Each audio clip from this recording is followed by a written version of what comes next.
Hi friends, ಇವತ್ತು ನಾವು ಊರಲ್ಲಿ ಹಲಸಿನಕಾಯಿ ಹಪ್ಪಳ ಮಾಡ್ತಾ ಇದ್ದೀವಿ. ನೋಡಿ, ಇದು ನೆನ್ನೆ ನಮ್ಮಪ್ಪ ಹಲಸಿನಕಾಯಿ ಕೊಯ್ಕೊಂಡ್ ಬಂದಿದ್ರ, ಅದನ್ನ ನಮ್ಮ ಅಜ್ಜಿ ರುಬ್ಬೋ ಕಲ್ಲಲ್ಲೇ ರುಬ್ಕೊಟ್ಟಿದ್ದಾರೆ. ನಾವೇ ಸೇರ್ಕೊಂಡು ಎಲ್ಲರೂ ಮಾಡ್ತಾ ಇದ್ದೀವಿ. ಅದು ಚಪಾತಿ ಮಣೆ, ಅದರಲ್ಲೇ ಹಪ್ಪಳ ಮಾಡ್ತಾ ಇದ್ದಾನೆ. ಸಮರ್ಥನೂ ಮಾಡ್ತಾ ಇದ್ದಾನೆ.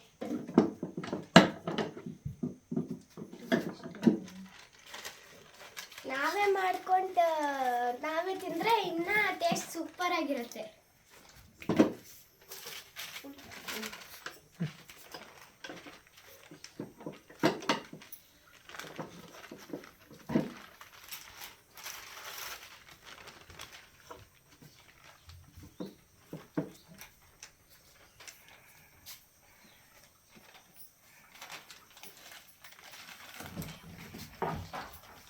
ಹಲಸಿನಕಾಯಿ ಹಪ್ಪಳ ತುಂಬಾ ಟೇಸ್ಟಿಯಾಗಿರುತ್ತೆ ಉದ್ದಿನ ಹಪ್ಪಳಕ್ಕಿಂತ.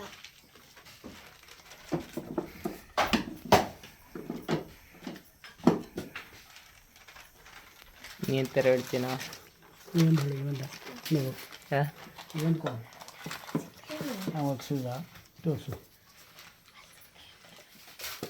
ಹಲಸಿನಕಾಯಿ ಹಪ್ಪಳ ಮಾಡ್ತಿದ್ದೀವಿ.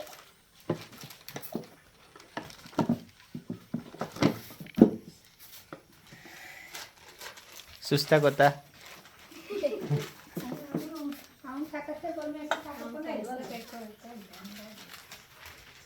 ಕೆಲಸದ ಮೇಲೆ ಇದ್ದೀನಿ. ಅವನಿಗೆ ಗೊತ್ತಾನ ಹದ ಬಿಟ್ಟು ಹೋದಂಗೆ ಇದನ್ನ ಹಿಂಗೆ ಸ್ಲೋ ಆಗಿ ಹಿಂಗಿಟ್ಟುಬಿಟ್ಟು ಮಡಚ್ಕೊಂಡು ಹಿಂಗೆ ತಗೋಬೇಕು. ಅಷ್ಟಾದ್ರೆ